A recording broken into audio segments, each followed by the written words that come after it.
Hey guys, কেমন আছো তোমরা সবাই? আশা করছি তোমরা সবাই ভালো আছো আর আমিও ভালো আছি। তো আমালি ভ্লগসে নতুন একটি ভিডিওর সঙ্গে তোমাদের সকলকে জানাই স্বাগত। আর আজকের ভিডিওটা আমি এখান থেকেই শুরু করছি, তো দেখতে থাকো আমি কি করি। আর আজকে হলো আমার বাবা বাড়িতে আসবে, তার জন্য বাড়িতে অনেক কাজ। তো আজকে কাজ শুরু হয়ে গেছে, আর যেহেতু সামনে দিদির বিয়ে তার জন্য বাবা আজকে বাড়িতে আসবে। আর বাবা বাড়িতে থাকে না, বাবা থাকে বাইরে। তো আজকে বাবা 3 মাস পরে বাড়িতে আসছে, তাই বাড়িতে আজকে প্রচুর কাজ আছে। তো সেটা আজকে তোমাদের সঙ্গে আমি শেয়ার করব। চলো দেখো আজকে আমি কি করি, তো চলো দেখতে থাকো। আর এই যে এখানে আজকে অনেক জামা কাপড় কাচা হচ্ছে, কারণ ঘরবাড়ি পরিষ্কার চলছে আর করতে তো হবে। আর এই দেখো আমাদের বাড়ি সব অনেকটাই পরিষ্কার হয়ে গেছে। রান্নাঘরে রান্না করব তাই। আর সকালের খাবার আজকে আমি করব গোলা রুটি। তার জন্য এখানে আমি আটা গুলিয়ে নিয়েছি, আর এখানে আমি কড়াইও বসিয়ে দিয়েছি। আর কড়াইটা গরম হওয়ার জন্য তারপরে এই যে আমি এক একটা করে এইভাবে গোলা রুটিগুলো করে নিচ্ছিলাম। তোমাদের কার কার ভালো লাগে গোলা রুটি অবশ্যই জানিও, আমার তো খুবই ভালো লাগে। তারপরে এই যে আমি সবাই খেয়ে নিয়েছি এরকম, আর আমাদের বাড়িতে সবাই খুব পছন্দ করে। আর তারপরে এই যে আমি এখানে আমাদের রাস্তায় একজন কাকু ছাতু বিক্রি করতে এসেছিলো, ছোলার ছাতু। তাই কিনবো জন্য আমি রাস্তায় যাচ্ছিলাম। আর হচ্ছে ছোলা ছাতুটা আমাদের প্রায় সকালে বা সন্ধ্যাবেলায় খাওয়া হয় খিদে পেলে। আর ছোলা ছাতু খুবই ভালো লাগে আমাদের। তো তার জন্য আমি ওখানে বললাম যে কাকু তুমি দাঁড়াও। এই যে আমার জ্যাঠা ওখানে নিচ্ছিল ছাতু, আর এই যে সেই কাকুটা এই মেশিনে উনি একদম তোমার সামনেই এই যে ছোলা রয়েছে বস্তায় ছোলাগুলো উনি তোমাকে গুঁড়ো করে দেবে। এই যে আমি তার জন্য এখানে 500 ছোলার ছাতু নিয়েছিলাম। ছোলা ছাতুটা বেশ ভালোই লাগে। তোমাদের কার কার ভালো লাগে অবশ্যই জানাবে। আমার তো খুবই ভালো লাগে, বিশেষ করে আমার মারও খুব ভালো লাগে ছোলার ছাতুটা। তারপরে এই যে ওই কাকুটা এই যে একটুখানি, তারপরে আমি স্নান টান করে দুপুরবেলা খাওয়া দাওয়া করে একটুখানি ঘুমিয়ে তারপরে চলে গেছিলাম। এই যে আমাদের সামনে একটা বেশ বড় বিল মতো আছে, তো সেখানে একটুখানি গেছিলাম, একটু ভিডিও করছিলাম। তো সেটাই তোমাদের সঙ্গে আমি একটু শেয়ার করছিলাম। আর দেখো কি সুন্দর ওয়েদারটা ছিল, বেশ একদম মেঘলা মেঘলা। যেহেতু বৃষ্টি হয়েছে না, তার জন্য এখানে খুব সুন্দর ওয়েদার ছিল। তার জন্য আমি এখানে গেছিলাম ঘুরতে, বেশ ভালোই লাগছিল। তারপরে এই যে সেই সময়টা বাবা ফাইনালি আমাদের বাড়িতে চলে এসে দেখো ফ্রেন্ড, এই যে বাবা এই যে 3 মাস পরে বাবা বাড়িতে এলো। আমরা তো সবাই খুব আনন্দে, যে ভাইও এসেছিলো। তারপরে দেখো বাবার বেশ শরীরটা খারাপ লাগছিলো, কারণ প্রায় 30 ঘন্টা জার্নি করে এসেছেন। আর এই দেখো বাবা কি খাবার নিয়ে এসে সেই ব্যাগ থেকে আগে ভাই বের করে দেখছে। তোমরাও কারা কারা করো আমাদের মতন বলবে। এরকম ছোটোবেলায় আমরাও করতাম, যে বাবা কোথাও গেলে কি খাবার নিয়ে এসে আমরা আগে ব্যাগ খুঁজে খুঁজে দেখতাম।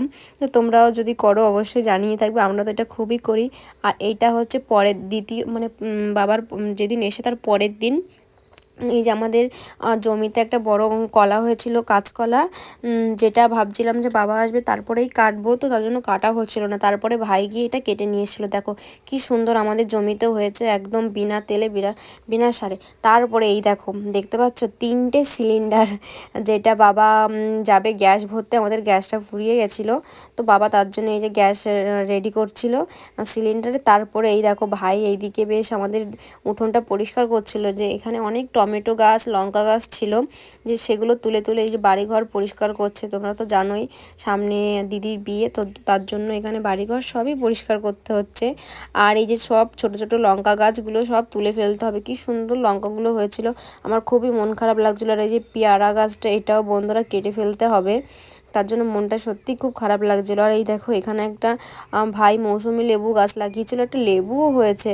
তো এই গাছটাও বলছিল কেটে দিতে হবে, কিন্তু আমরা তো বলছিলাম যে না কাটবো না এটা, কারণ কাটলে সত্যিই মন খারাপ হয়ে যাবে। আর এই বেগুন গাছগুলো কেটে ফেলতে হবে। দেখো কি সুন্দর বেগুন হয়েছে, তোমাদেরকে তো আমরা আগেও দেখেছিলাম। তারপরে এই যে আমি বাড়িঘর সব পরিষ্কার করে এই যে আমরা আগুন ধরাচ্ছিলাম, যেহেতু উঠোনে অনেক পাতা হয়েছে। আর এই যে ঝড় বৃষ্টি তো হচ্ছে সব সময়, তোমরা তো জানোই। তো বাড়ি উঠোন তো পরিষ্কার করতে হবে, এভাবে তো নোংরা করলে হবে না। তার জন্য যে আমি এখানে ভাই বলছিল দিদি তুই একটু আগুনটা ধরিয়ে দিতে, তারপর আমি এই যে আগুনটা ধরিয়ে দিচ্ছিলাম পাটকাঠি দিয়ে। তোমরাও কারা কারা আমার মতন এরকম করো একটু বলো। আমার তো এগুলো করতে খুবই ভালো লাগে, আর এগুলো আমি বেশ করি। দেখো কত নোংরা হয়েছে দেখতে পাচ্ছ। আর তারপরে এই যে ভাই একটা একটা করে সব লঙ্কা গাছ ওখানে তুলে আরেকটা জায়গা লাগিয়েছে, কারণ যেহেতু লঙ্কা গাছগুলো লঙ্কা রয়েছে ফেলে দিতেও খারাপ লাগে, কারণ অনেক কষ্ট করে এগুলো লাগানো হয়েছে।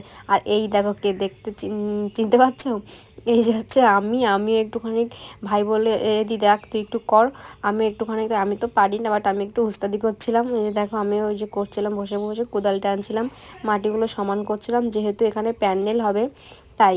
তো তারপরে সবার কাজ টাজ করে সবার খুব খিদে পেয়ে গেছিলো, তো এই যে সেই তরমুজটা যে বাবা নিয়ে এসেছিলো আসার সময়, তো তারপরে এই যে আমি এটা কাটছিলাম। আর এই দেখো কি সুন্দর হয়েছে, আমরা ভাবছিলাম কেমন হবে, তো একদম সত্যি তরমুজটা খুবই সুন্দর ছিল, আর খেতেও খুব মিষ্টি ছিল, বেশ দেখেই বেশ ভালো লাগছিলো। দেখো তোমরা জানিও কেমন, আমার তো ভালো লাগছিলো।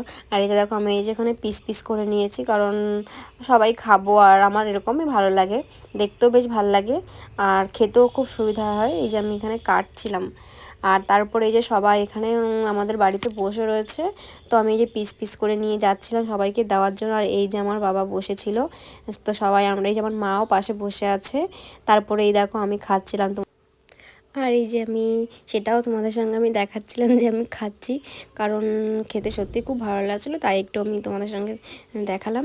তারপরে এই যে চলে এলাম বিকেলবেলা একটুখানি ঘুরতে, আমাদের জমি আছে এখানটায়, আর কি ভালো লাগছে এখানে, আকাশটা দেখো। আর এখানে পাশে দাদারা মাছও ধরছিল, এখানে বেশ একটা পুকুর মতন আছে। তারপরে এই যে আমাদের এখানে জমিতে বেশ অনেকটাই ধান হয়েছে, সেটাই তোমাদের সঙ্গে আমি শেয়ার করছিলাম। আর আজকের ভিডিওটা আমি এখানেই শেষ করছি। যদি ভালো লেগে থাকে অবশ্যই লাইক করে দিও এবং চ্যানেলটাকে সাবস্ক্রাইব করে দিও। আর দেখা হচ্ছে নতুন একটা ভিডিওর সঙ্গে, তো ততক্ষণ আপনারা সবাই ভালো থাকবেন।